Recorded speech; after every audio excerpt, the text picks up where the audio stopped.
Very well. सांसद बनने के बाद तो शायद चेहरे पर रौनक और बढ़ गई है आपके।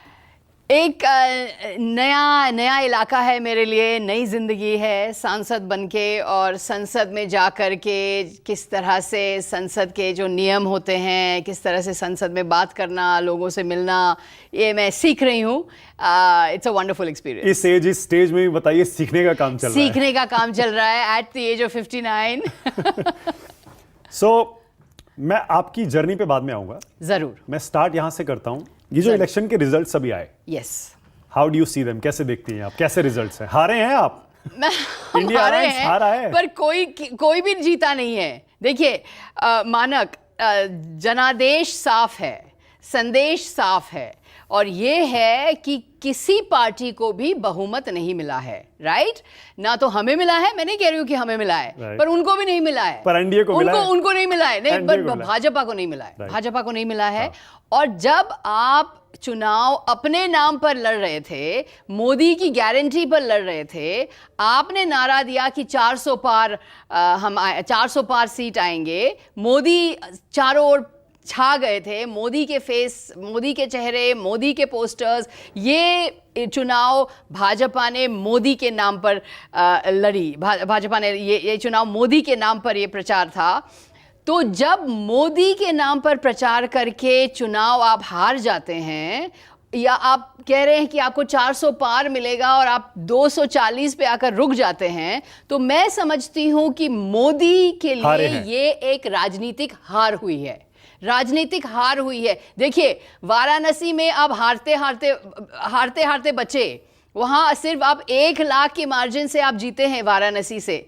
अयोध्या, फैजाबाद, जो आपका प्रमुख शहर, जहां पर आपने राम मंदिर बनाया, जहां पर आपने प्राण प्रतिष्ठा पूजा किया, वहां पर अयोध्या फैजाबाद में आप हार गए।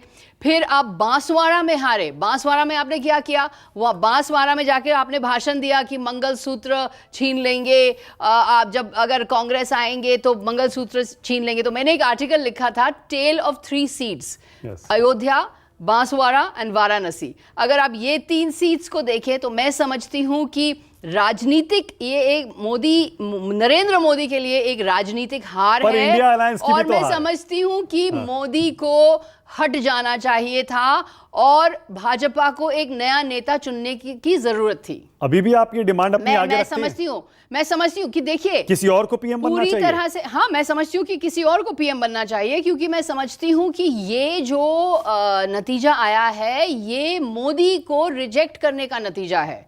जनादेश साफ है कि मोदी के खिलाफ ये वर्डिक्ट है। पर एनडीए प्रीपोल अलायंस है ना? प्रीपोल अलायंस है, तो प्रीपोल सरकार अलायंस बना लिया है। चलो तो प्रीपोल अलायंस को 293 मिली है जी, और वो कह रहे हैं कि कांग्रेस को कितनी मिली? 99।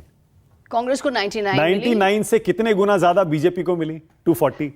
और वो कह रहे हैं कि कांग्रेस की 3 इलेक्शन की सीट आप काउंट कर लीजिए, उससे भी ज्यादा है। पर मानक, आप 400 पार की बात कर रहे थे भाई, आप तो 400 पार की नारा लगा रहे थे। और किस तरह से इलेक्शन हुआ, ये इलेक्शन हुआ है, बिल्कुल लेवल प्लेइंग फील्ड नहीं था। सारे संवैधानिक संस्थाएं उनके पास, इलेक्शन कमीशन उनके पास, मीडिया उनके पास, आपके मीडिया नहीं पर ज्यादातर मेन स्ट्रीम मीडिया मोदी के पास, पुलिस उनके पास, सारे संस्थाएं उनके पास। ये सब करके भी, पूरा का पूरा संस्थाएं को अपने साथ लेकर भी आप जीत नहीं पाए। आप जाकर के 240 पे आप अटक गए। ना तो आपको 400 मिला, ना तो आपको 350 मिला, आपको 300 भी नहीं मिला, आपको 250 भी नहीं मिला, आपको 2424